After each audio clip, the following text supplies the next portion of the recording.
Kimsingi operation ilienda vizuri, ilifanyika kwa weledi na walikamatwa takriban wahamiaji haramu 3278 kwa mkoa mzima, ambao wengi walirejeshwa nchini kwao, especially kwenye nchi ya Burundi, ambao wengi walikuwa wametoka kwenye nchi ya Burundi na walirejeshwa. Na hata hivyo, kabla ya kurejeshwa, wengi walipewa elimu, walielekezwa na kuelezwa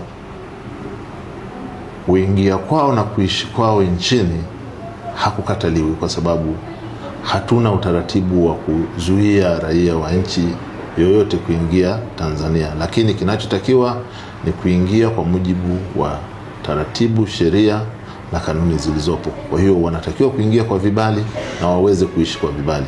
Kwa wale wanaofanya kazi wawe na vibali vya kufanya kazi. Kwa hiyo kimsingi operation ilifanikiwa kwa kiasi kikubwa. Lakini pia operation ilikuwa imelenga kuondoa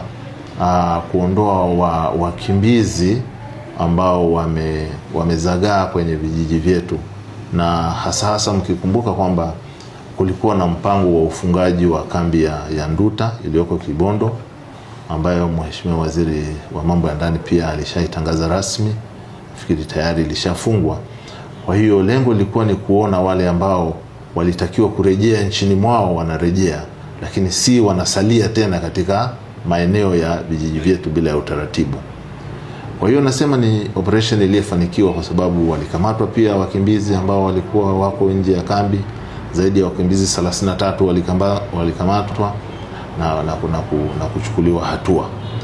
Kwa hiyo kwa msingi huo na kwa malengo hayo, operation ilifanikiwa kwa kiasi cha kutosha kabisa.